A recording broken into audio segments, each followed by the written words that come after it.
Hello ಎಲ್ರಿಗೂ ನಮಸ್ಕಾರ. ಎಲ್ಲರೂ ಹೇಗಿದ್ದೀರಾ? ವೆಲ್ಕಮ್ ಬ್ಯಾಕ್ ಟು ನನ್ನ ವೀಡಿಯೋ. ಇವತ್ತು ಬೆಳಗ್ಗೆನೇ ಎದ್ದು ಓದೋಣ ಅಂತ ಕೂತ್ಕೊಂಡ್ರೆ ಓದೋಕ್ಕೆ ಆಗಲಿಲ್ಲ. ಹೌದು, ಬೆಳಗ್ಗೆ ಎದ್ದು ಓದೋಣ ಅಂತ ಕೂತ್ಕೊಂಡೆ, ಓದೋಕ್ಕೆ ಮನಸ್ಸೇ ಬರಲಿಲ್ಲ. ಯಾಕೆ ಅಂದರೆ ಇಲ್ಲಿ ನೋಡಿ, ಈ ಥರ ಬೆಡ್ಡೆಲ್ಲ ಮೆಸ್ಸಿಯಾಗಿದ್ದರೆ ಓದೋಕ್ಕೆ ಯಾವ ಥರ ಮನಸ್ಸು ಬರುತ್ತೆ. ಅದಕ್ಕೆ ಈ ಥರ ಇರೋ ಬೆಡ್ನ ಈ ಥರ ಕ್ಲೀನ್ ಮಾಡ್ಕೊಬಿಟ್ಟೆ. ಕ್ಲೀನ್ ಮಾಡಿ ಆಮೇಲೆ ಓದ್ಕೊತ ಕೂತ್ಕೊಂಡೆ. ಓದ್ಕೊಂಡು ಬರ್ಕೊಂಡು ಬೇಜಾರಾಯಿತು ಅಂತ ರೆಡಿ ಆಗಿಬಿಟ್ಟು ನಮ್ಮ ಚಿಕ್ಕಿ ಮನೆ ಕಡೆ ಹೊರಟೆ. ಹೋಗ್ತಾ ಇದ್ದಾಗೆ ನನ್ನ ತಮ್ಮನ ರಿಯಾಕ್ಷನ್ ನೋಡಿ.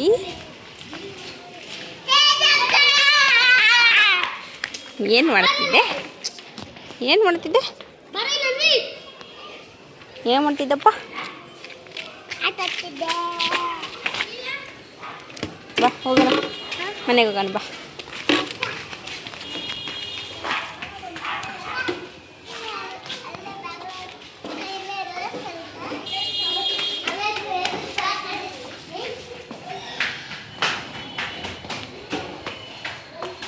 ಅವನು ಇಲ್ಲೇ ನಿಂತ್ಕೋ, ಮೇಲ್ಗಡೆ ಶ್ರೇಯಾಗೆ ಸರ್ಪ್ರೈಸ್ ಅಂತ ಹೇಳ್ತೀನಿ, ಸರ್ಪ್ರೈಸ್ ತೋರಿಸ್ತೀನಿ, ನೀನು ಇಲ್ಲೇ ನಿಂತ್ಕೋ ಅಂತ ಹೇಳ್ತಾ ಇದ್ದ.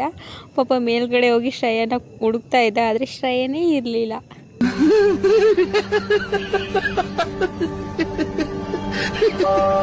ನಾನು ಮನೆಗೆ ಹೋದ ತಕ್ಷಣ ಅವ್ನು ಮಾಡೋ ಮೊದಲನೇ ಕೆಲಸನೇ ನನ್ನ ಹೆಡ್ಫೋನ್ ತಗೊಂಡು ಸಾಂಗ್ ಹಾಕ್ಕೊಂಡು ಕೇಳ್ತಾ ಇರಬೇಕು. ಏನೋ ಗೊತ್ತಿಲ್ಲ ಅವನಿಗೆ ಅದರಲ್ಲಿ ಏನು ಖುಷಿ ಸಿಗುತ್ತೋ, ಯಾವಾಗಲೂ ಅಷ್ಟೇ ಹೆಡ್ಫೋನ್ ಹಾಕ್ಕೊಂಡು ಕುಣಿತಾ ಇರ್ತಾನೆ.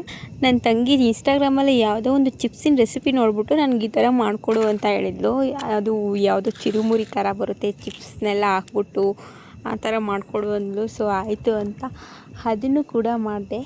ಮಾಡೋದಕ್ಕೆ ಈರುಳ್ಳಿ, ಖಾರದ ಪುಡಿ, ಸ್ವಲ್ಪ ಉಪ್ಪು, ಹಾಗೆ ಸ್ವಲ್ಪ ಎಣ್ಣೆನ ಹಾಕ್ಬಿಟ್ಟು ಕಲಸಿ ನೆಕ್ಸ್ಟು ಚಿಪ್ಸ್ ತೊಗೊಂಡು ಅದಕ್ಕೆಲ್ಲ ಮಿಕ್ಸ್ ಮಾಡಿ ಅವ್ರಿಗೂ ಕೂಡ ತಿನ್ನಿಸ್ದೆ. ನಿಜವಾಗ್ಲೂ ಚೆನ್ನಾಗಿತ್ತು.